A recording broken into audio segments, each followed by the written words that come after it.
Nunca nos ha dejado, O sea, que no la vende. lo ha dejado en alto, claro, ha puesto su casa en venta en vida, pero para disfrutar hasta que él ya no pueda hacerlo. Es un método conocido como nuda propiedad.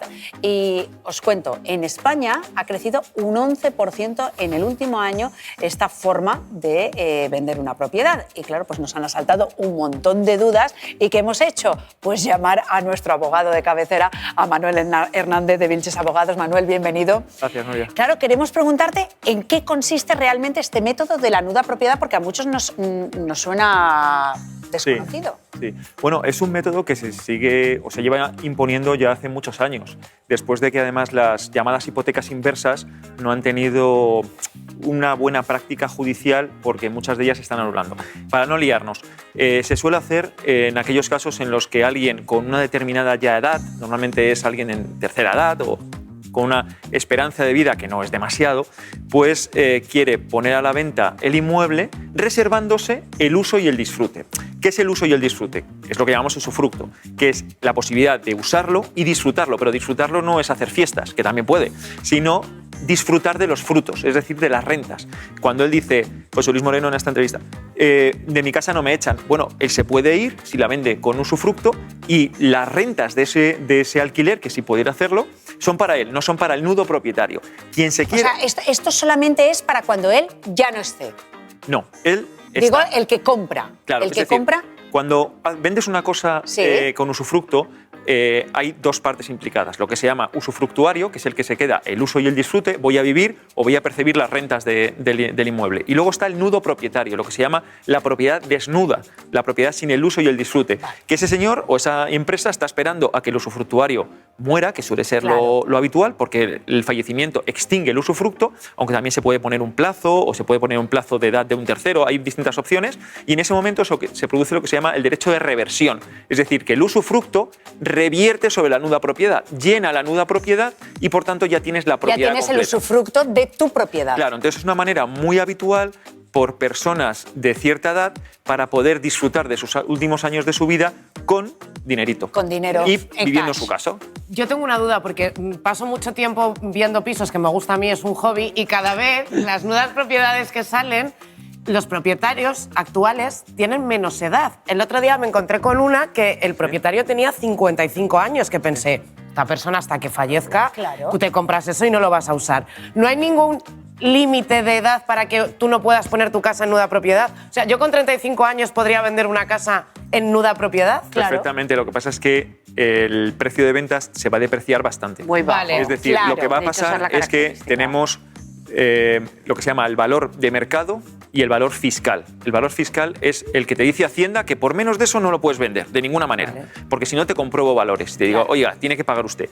Entonces, en esa horquilla entre valor de mercado y valor fiscal es en el que el negocio inmobiliario se mueve. Con lo cual, si alguien muy joven quiere poner una venta con usufructo, lo que va a suceder es que lo vas a vender a ras. Claro, más barato, pero más tiempo vas a tardar en que sea tuyo. Claro, Bueno, déjame o no. que añadamos para que Ya, la gente pero que no sepa en lo teoría. En teoría. que la gente que no sepa lo que es, o sea, hay veces que entras en una, como tú dices, en un sitio de venta de pisos Sí. y tú de repente ves un piso y te dices, joder, 200 metros en un gran barrio y dices 500.000, dices, joder, esto es un chollo. Es por esto. Claro. Porque tiene En una ciudad persona como Madrid que que tú no vas se a lo pone disponer como hasta están. que, y suele ser mucho Y normalmente mucho lo más pone barato. ahora, en los portales inmobiliarios. Yo que busqué hace poco ponía, me pasaba lo que dice Juan, decía, uff, menudo chollo, y entonces ya te pone Sí. nuda Sí. propiedad. Nuda propiedad. A veces Nuda en la letra propiedad. pequeña y el que de verdad no tal. Y te por avisa. ejemplo, el que disfruta del usufructo y está viviendo allí, si decide hacer una reforma, ¿quién paga la reforma? La paga él.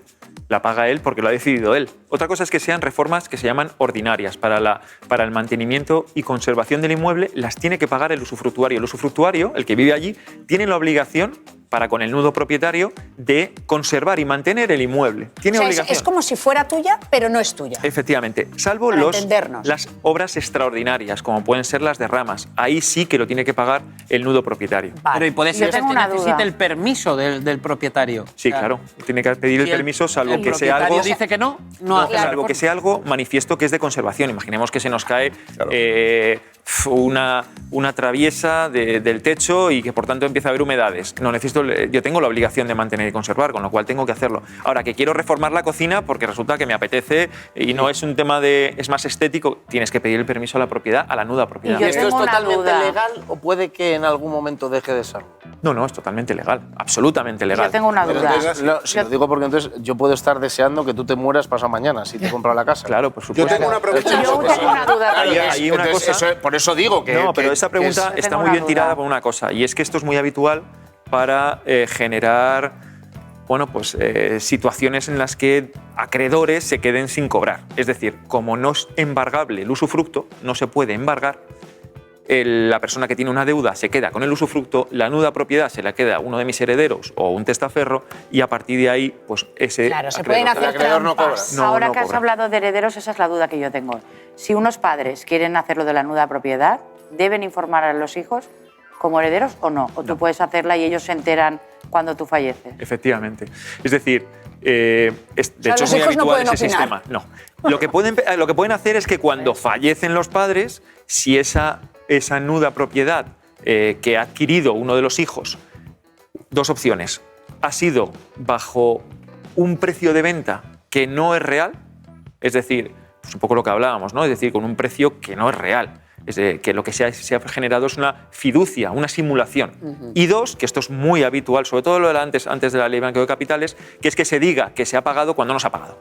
Es decir, voy a pagar a mi padre a razón de 5.000 euros al mes durante el tiempo que dure el usufructo. Bueno, pues habrá que ver si efectivamente lo ha hecho o no lo ha hecho. Porque entonces, en ese caso, el negocio jurídico no se ha perfeccionado, porque es una venta y el pago del precio es uno de los elementos, precisamente. Tengo una pregunta incomodísima. Alguien compra una casa en nuda propiedad, es una persona mayor y muere. ¿Se investiga con más celo y con más rigor una muerte de una persona que a lo mejor a partir de 80 y tantos años, 90 años, ya pues puede ser una muerte natural? ¿Se puede investigar con más rigor, digo, porque esa Más vivienda empeño. esté vendida ya en nuda propiedad? Desde luego, si hay sospechas de que Depende de cómo haya efectivamente, muerto, ¿no? claro, si hay sospechas de que esa muerte no ha sido natural y obedece a algún tipo de motivo económico o espurio, las fuerzas de Cuerpo de Seguridad del Estado lo van a investigar. Claro, me refiero, porque si una persona se muere con 50 años no es lo mismo que con 90. Evidentemente se investiga menos, porque, bueno, es una muerte natural, que claro, Sería un digo que a lo motivo. mejor Claro, eso esto es también... como los seguros que también investigan todas las circunstancias, ¿no?, que rodean a Claro, una y si por muerte. ejemplo alguien con una avanzada edad se convierte en dependiente, es decir, necesita estar en una residencia ingresado y no usa la casa se queda vacía, ¿es equivalente a que haya fallecido o se puede...? No. Lo que se suele hacer en esos casos es que la alquilas. Claro. Es decir, cuando hablaba al principio decía ¿La alquila quién? el usufructuario, Claro, el usufructuario. o los familiares Claro. del usufructuario porque pide una curatela y solicita para que se pueda alquilar durante el tiempo en el que viva. Es decir, lo más habitual es que el usufructo sea vitalicio. Eso es lo más habitual, pero también puede ser por un tiempo. El usufructo durante 20 años, Claro, usufructo durante Y 10. si, Pero y si si tú el alquilas- usufructuario fallece y resulta que el contrato de alquiler está todavía en vigor... Claro, eso te iba a preguntar. Eso sería una de las causas de resolución, rescisión del de contrato, contrato, ¿no? porque Claro. estarías ante una situación en la que quien tiene el título para poder alquilar deja de tenerlo. Manuel, te queremos preguntar también sobre el tema, sobre la declaración de la renta, que esta semana ha arrancado la nueva campaña y todos queremos pues hacerla de la mejor forma posible. Por ejemplo, vamos a poner ejemplos claros y aquí cada uno que pregunte lo suyo. La mejor forma posible es pagando lo menos posible. Pregunto. Bueno, es que No, le pregunto a hay, Nuria, hay ¿lo ha hecho ese situaciones paso? como... Claro. Es decir, hay muchos tipos de situaciones, ¿no? Cada uno tendrá una situación especial, pues con hijos, sin hijos, matrimonio, pareja de hecho... Claro, pero ¿cómo es decir, posible que, por ejemplo, una pareja casada salga de forma... Bueno, ¿cómo es posible? No, es posible. Es distinta cómo sale la declaración haciéndola de forma conjunta o de forma individual. ¿Cuál es la mejor opción para una pareja casada con hijos? Tienes razón, el planteamiento está bien. ¿Cómo es posible? Sí, pero es ¿Cómo- posible, cómo es claro. posible? Y yo- no me es quiero posible, meter, es posible, no me pero quiero ¿cómo es meter en posible? ese berenjenal, pero es verdad, ¿cómo es posible? Antes de que conteste, yo te voy a dar un caso concreto de esta semana de una compañera que tiene su pareja y tiene una hija. Haciéndola conjunta, tenían que pagar 5.000 euros. Haciéndola por separado, a él le devolvían 200 y ella tenía que pagar 300. Sí. Y ahora es la pregunta, ¿cómo es posible? Sí, sí, Claro. es así porque las reducciones a veces sale más a cuenta hacerla de manera individual que hacerla de manera conjunta. ¿Pero tantos? Que es increíble. Sí, porque de manera individual tienes una reducción en caso de padre o madre de 2.150 euros. Y sin embargo, haciéndola de manera conjunta de 3.400. Con lo cual, si sumas, te sale que efectivamente si haces por separado una y otra, pues al final tienes. Pero aparte de eso, otra de las situaciones es que no hay un mínimo por el que no tributas. Es decir, los primeros 5.500 euros no tributan. De manera individual, si haces 2 cuando tienes ingresos bajos, ya son 11.000 que no tributas. Claro. Sin embargo, si lo haces de manera conjunta, es hasta 8.950 en caso de padre e hijo. Es decir, hay que ir al detalle. No vale aquí generalizar. Y entonces, ¿cuándo nos conviene hacerla de forma conjunta? Un caso muy habitual cuando tenemos la situación de hacerla de manera conjunta es cuando uno trabaja y otro no. Vale, Esa es muy habitual. claro. Si los dos trabajan, ¿conviene hacerla de manera individual? Depende No. de los ingresos, Claro. depende de los ingresos, pero a veces sale más a cuenta hacerla individual, porque ahí tienes más deducción. Entonces no hay un... En esto de la declaración de la Digamos que renta, Juan y Nuria les compensa hacerla de manera individual. yo creo que sí. Y tenemos que... La hacemos de manera individual. ¡Qué sinvergüenzas sois! Y tenemos que pillarnos del borrador. Oye, ¿y tú con tu pareja? ¿Cómo la haces? ¿Cómo la haces tú, Gonzalo? Pero mira, creo que ¿cómo Gonzalo- sois? Pero ¿cómo sois? Creo que Gonzalo no tiene otra opción que de manera individual, porque que yo sepa no está casado. O sea que... Pero si él no quiere comprometerse en nada, no se va a comprometer Por tampoco con la ejemplo, renta. Yo pregunta, normalmente Pilar. hago caso al borrador. ¿Debo seguir haciendo caso al borrador o no? Yo no soy fiscalista, soy Vale. civilista, experto en derecho de familia y sucesiones, pero te recomendaría que no lo hicieras del todo porque al final un fiscalista puede ver seguramente unas deducciones y unas bonificaciones que en el borrador a lo mejor no están del todo matizadas. Creo que es en aquellos casos en los que tienes ciertos ingresos hasta un nivel, creo que merece la pena gastarse un poquito en un profesional que Claro. lo haga. Y si no nos lo gastamos, si lo hacemos nosotros, ¿qué casilla tenemos que revisar muchas veces? Bueno, yo revisaría sobre todo Todas. las casillas de las deducciones, por hijos, etcétera, por hipotecas si es anterior al 2013, por alquileres si es anterior al 2015. Es decir, hay ciertas situaciones en las que merece la pena detenerse, desde luego. Claro. Herencias. Si hemos heredado el año que nos corresponde hacer la declaración, es decir, en el ejercicio pasado, nos desgrava. Las herencias no pueden, al igual que el resto de negocios jurídicos, tener una doble imposición. Está prohibido en nuestro ordenamiento jurídico. Es decir, yo no puedo pagar impuestos 2 veces. Si he pagado impuestos en sucesiones, no puedo volver a pagar un impuesto en la declaración de la renta por ese incremento patrimonial que tengo. Lo mismo pasa en las donaciones, exactamente lo mismo. Entonces, ahí, en ese sentido, tenemos que estar tranquilos. Lo que tenemos que tener mucho cuidado es dónde vivimos cuando nos morimos, porque depende de la comunidad autónoma, pues pagas más o pagas menos, y lo mismo pasa en las donaciones. Claro. Claro. Madrid es guay para... Para morirse. Para morirse. Es guay para morirse. Muy bien, para morirse, sí. Vivo no mola tanto, pero bueno, para morirse, no.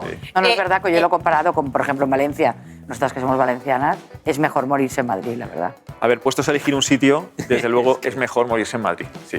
A la hora de Viviendo luego en Madrid. que nos salga más rentable, ¿no? Sí, de Madrid al cielo. Se ha hablado mucho, Manuel, de que desgrava en ciertas comunidades el gimnasio. Sí.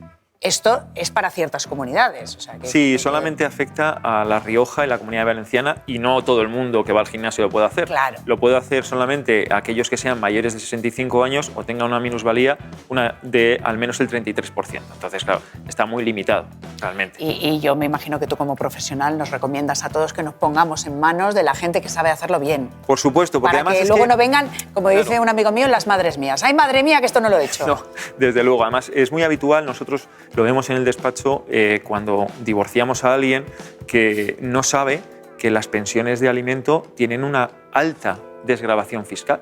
Y cuando haces la declaración de la renta, claro, puede ser que Hacienda, en el borrador, no sepa que tú te has divorciado ese ejercicio y que estás pagando X pensión de alimentos a tus hijos. Y entonces ahí, desde luego, hay que frenar y consultar a un profesional, sin ningún tipo de duda. ¿En el plazo que hay para hacer la declaración varía en algo? ¿Que le hagas antes o después o da igual? Hombre, las que se hacen después suelen ser miradas un poco más.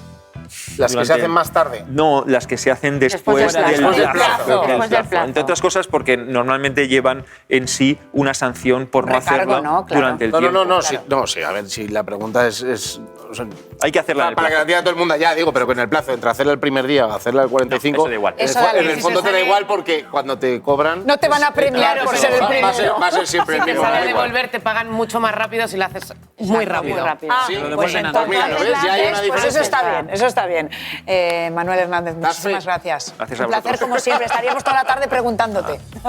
Un placer. Bueno, que nos vamos rápidamente a